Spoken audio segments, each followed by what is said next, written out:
അയ്യോ, എല്ലാം ശരിയായെന്ന് തോന്നുന്നില്ല. എല്ലാവരും ഓഫീസിൽ വന്ന. അയ്യോ, എല്ലാവരും എന്നെ ഈ ഒരു കോലത്തിൽ കാണില്ലേ? പിന്നെ നാണോ മാനോ ഇല്ലാതെ ജീവിക്കണം. പുറത്ത് സർദി, ഞാനൊന്ന് അങ്ങോട്ട് എത്തിക്കോട്ടെ. നിന്റെ ശവടക്കം നടത്തും ഞാൻ. എന്നെ ഈ അവസ്ഥയിലാക്കിയിട്ടവൻ. അയ്യോ, എല്ലാവരും വന്നിട്ടുണ്ടല്ലോ. ഇവനെ കൊണ്ട് ഞാൻ കാണിച്ചാടാ. അയ്യോ, ഭാഗ്യം ആ കണ്ടില്ല. ഇവിടെ മനുഷ്യന്റെ മാനം പോയി നിൽക്കുമ്പോ നീ അവിടെ ഇരുന്ന് ജോലി ചെയ്യണല്ലേ? ഇവിടെ വരട്ടെ. ഇപ്പൊ ഭാഗ്യം എല്ലാവരും ജോലിയിൽ ബിസിയാ. പാർസാർ ഇങ്ങോട്ട് നോക്കണം. നീ കാരണം എന്റെ അവസ്ഥ ഒന്ന് നോക്കിയാ. നീ നിനക്ക് ചെവി കേട്ടോ?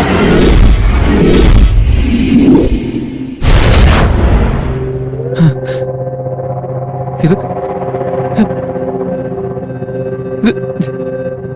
ഞാൻ അത് ഞാനല്ല പാർസാരഥി. അത് ആരാണ്?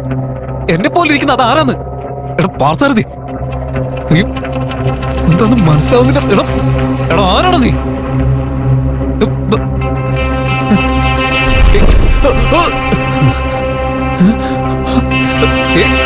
കണ്ണാളെ മത്തങ്ങ. ഇതിപ്പോ എന്താ എന്റെ ഉള്ളി കൂടെ അല്ല പോയെ? പാർസാരഥി, എടാ ഞാൻ പറയുന്നൊന്നും കേൾക്കുന്നില്ല നിനക്ക്?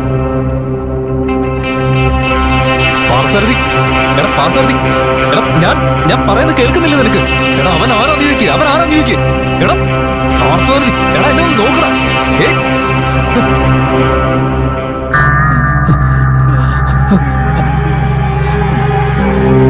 ഹലോ ഹലോ, എന്നെ നോക്കി. ഞാനാ വിജയ്.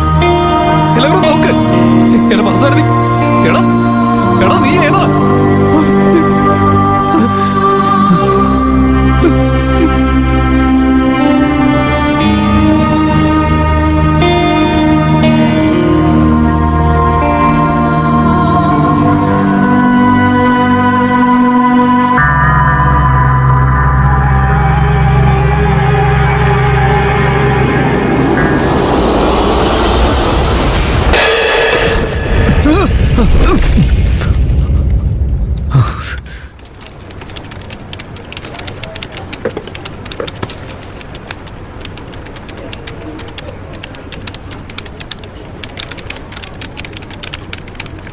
പാർസാരഥി, എടാ പാർസാരഥി ഒന്നെന്നെ നോക്കടാ. എന്താടാ? എടാ എനിക്ക് എന്തോ പോലെ തോന്നടാ. രാത്രിയിലെ കള്ളുകൂടി കുറയ്ക്കണം എന്ന് പറഞ്ഞാൽ നീ കേൾക്കില്ലല്ലോ. ഒന്ന് പോണം. അതൊന്നല്ല, നീ എന്നെ ഒന്ന് നോക്ക്. എന്താടാ?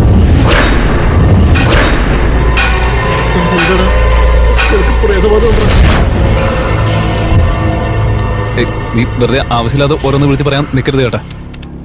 നിന്നോട് ചോദിക്കാൻ വന്നും എന്നെ വേണം തല്ല.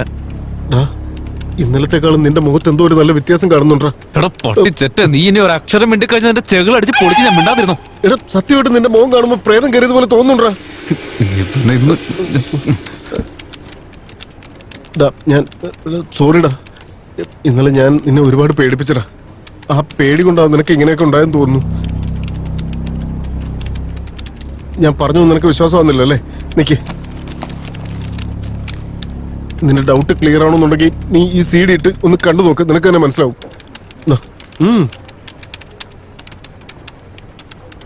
എന്താടാ ഇത്? ഇതേതോ ചാനലിൽ വരുന്ന ഏതോ ഗുരുക്കളുടെ പടമല്ലേ? അതേടാ, ഞാൻ ഇദ്ദേഹത്തിന്റെ ക്ലാസ് അറ്റൻഡ് ചെയ്തിട്ടുണ്ട്. നീ ഒന്ന് ഇട്ട് നോക്ക്, നിനക്ക് മനസ്സിലാവും കാര്യങ്ങള്. ശരി, ഞാനിപ്പോ വേറൊരു കാര്യം പറയാം. നിനക്ക് ചെയ്യാൻ പറ്റും? എന്താണെന്ന് പറ. വായടച്ച് മര്യാദയ്ക്ക് പണിയെടുക്കാൻ നോക്കണം. ആവശ്യമില്ലാത്തൊരു കാര്യങ്ങൾ പറഞ്ഞോട് പോടാ.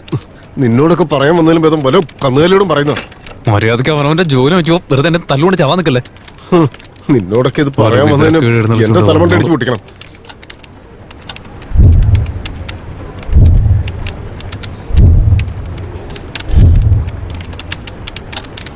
ആ ലഞ്ച് ടൈം ആയല്ലോ. പോയി വല്ലതും കഴിച്ചിട്ട് വന്ന ബാക്കി കാര്യങ്ങൾ ചെയ്യാം.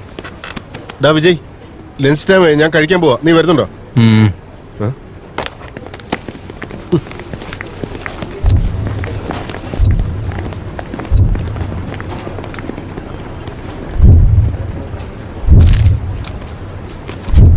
ഭദ്രമാതൃകയിൽ എന്താ ഉള്ളത്?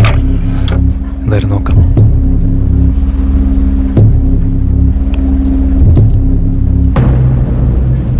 ഗുരുജി, ഈ ആത്മാക്കള് ശരീരത്തിൽ പ്രവേശിക്കുന്നതിന് എന്തെങ്കിലും സയന്റിഫിക് റീസൺ ഉണ്ടോ? തീർച്ചയായും ഉണ്ട്.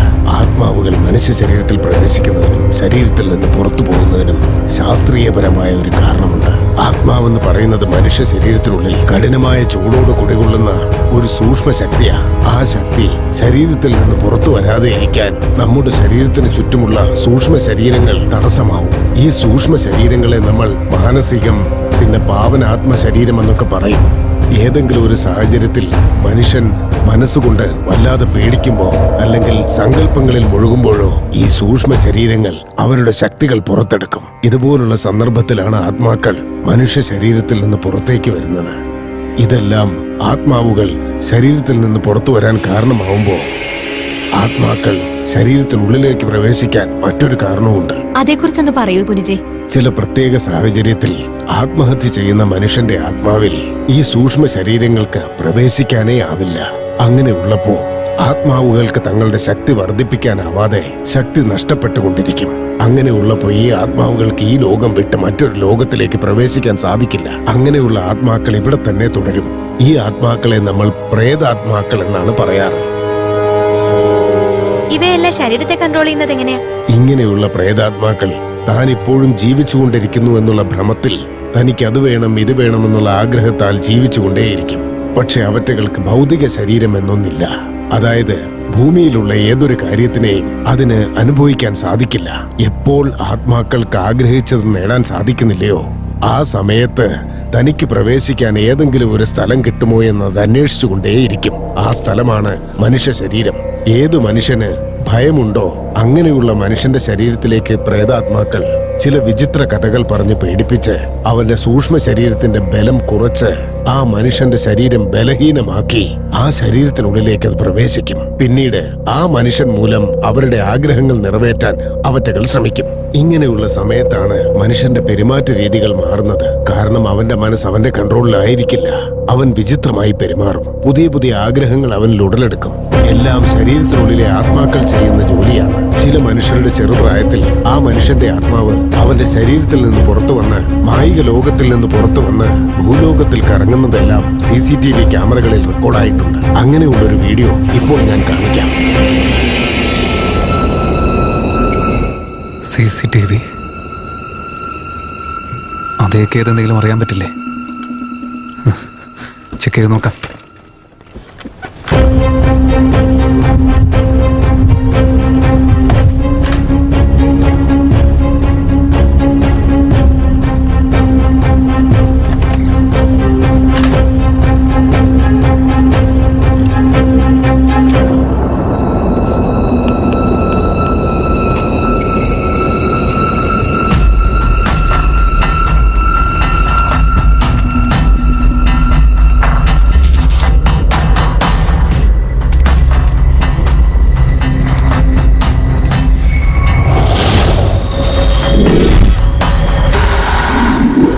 എന്തോ വന്ന പോലെ തോന്നിയില്ലേ?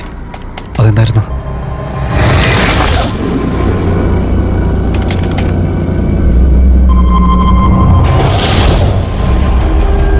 അതെന്റെ ശരീരത്തിൽ കയറിയില്ലേ? എന്താ അത്? എന്തൊക്കെ ഞാൻ കാണുന്നേ? എന്റെ ആത്മാവിന്റെ കൂടെ ചേർന്നോ? അപ്പോ കാലത്തെന്താ സംഭവിച്ചെന്നറിയണമല്ലോ.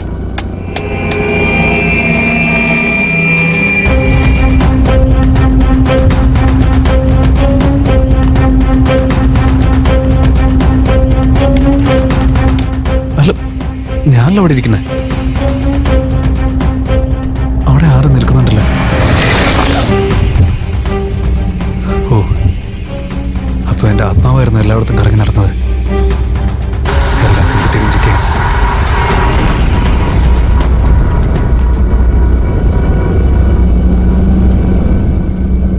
എന്റെ പിന്നിലൊരു ആത്മാവുണ്ടല്ലോ.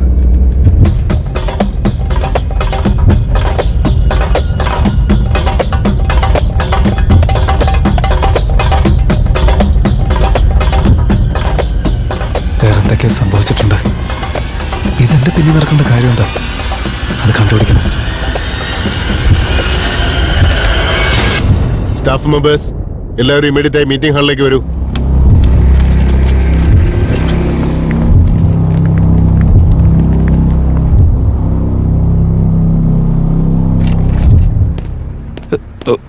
അയ്യോ, വിളിച്ചപ്പോഴേക്കും എല്ലാം കൂടെ ഹാജരായല്ലോ. എന്നാലും കാര്യം എന്തായിരിക്കും? ഒന്നും മിണ്ടാതെ കൂടെ ചേർന്ന് നിൽക്കാം. Hi hi hi hi hi hi hi sir.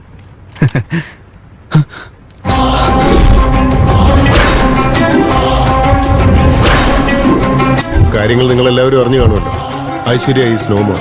ഇന്നലെ രാത്രി അവർ കൊല്ലപ്പെട്ടിരിക്കുന്നു. നമ്മുടെ കമ്പനിക്ക് ഒരു നല്ല സ്റ്റാഫിനെ നഷ്ടപ്പെട്ടതിന്റെ പേരിൽ എനിക്ക് വിഷമമുണ്ട്. നമ്മുടെ കൂടെ ഉണ്ടായിരുന്ന ഐശ്വര്യയുടെ ആത്മാവിന് നിത്യശാന്തി കിട്ടാൻ വേണ്ടി നമുക്ക് ഒരു നിമിഷം മൗനമായി പ്രാർത്ഥിക്കാം, പ്ലീസ്.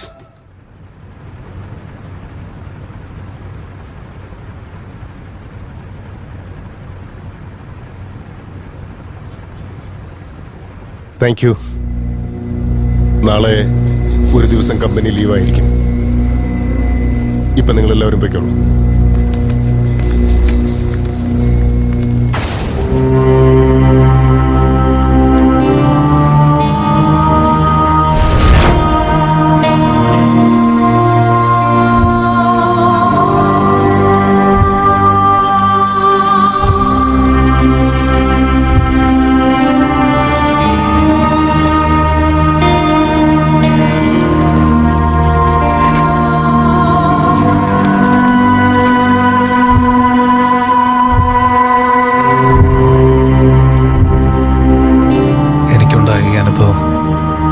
എന്റെ ശരീരത്തിൽ ചേർന്ന ആത്മാവ്, ഇന്നലെ രാത്രി കൊല്ലപ്പെട്ട ഐശ്വര്യ, ഇതെല്ലാം വിചിത്രമായിരിക്കുന്നു. ഇതൊക്കെ സത്യമാണോ മിഥ്യയാണെന്ന് മനസ്സിലാവുന്നില്ല. ഞാനും ആത്മാവും ഐഷവും തമ്മിൽ എന്തെങ്കിലും ബന്ധമുണ്ടോ? പാർത്ഥസാരഥി എന്റെ മുഖത്ത് പ്രേതബാധ കണ്ടെന്നല്ല പറഞ്ഞത്. നോക്കണമല്ല.